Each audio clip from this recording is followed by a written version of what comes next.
Hey guys, TJ Hafer here for IGN with a hands-on preview of Imperator Rome. In this video I'm going to be showing you all the map modes, starting with the political map mode.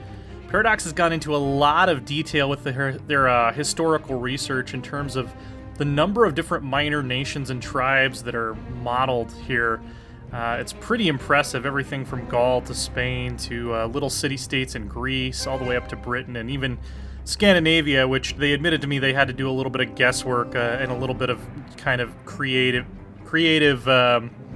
interpretation of sources.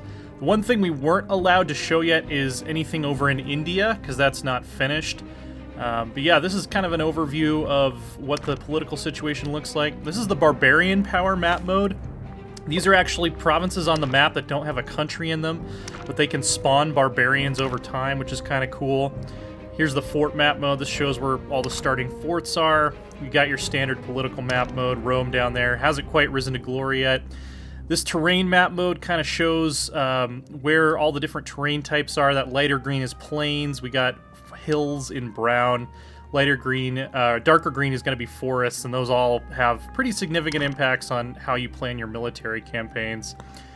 Here in the cultural map mode, we can kind of see where all the different culture groups, all the different linguistic groups are. Since you can have pops of multiple cultures in any given provinces, these are just the dominant ones. You'll notice there are a few little pockets of like Hebrew and Jewish in the middle of some of the Middle Eastern areas, as well as there's some Greek city-states, some predominantly Greek city-states from Alexander's conquests out east. Here we got the religious map mode. Again, you'll see there are some cities here and there that don't have the predominant religion of sort of the area around them, which is kind of creates some interesting stuff. You know, you got the little Greek city-states in Iberia and whatnot. Then this is the trade goods map mode. This is going to show you, what kind of goods are being produced in any given area, which is key because gaining access to trade goods is a pretty huge deal in Imperator. This kind of just shows you the economic breakdown of where, population and wealth is concentrated. Obviously, the Nile Delta and Greece are going to be pretty highly populated. It's definitely the best-looking map Paradox has ever made, I'd say by a long shot. Same thing with the unit models. There's just so much detail. There's so many cities on the map, thousands more than previous Paradox games.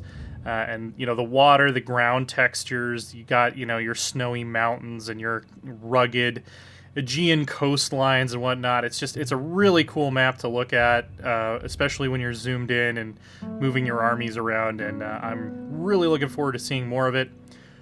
Be sure to check out our other hands-on preview videos for Imperator Rome, and for everything else, stick with IGN.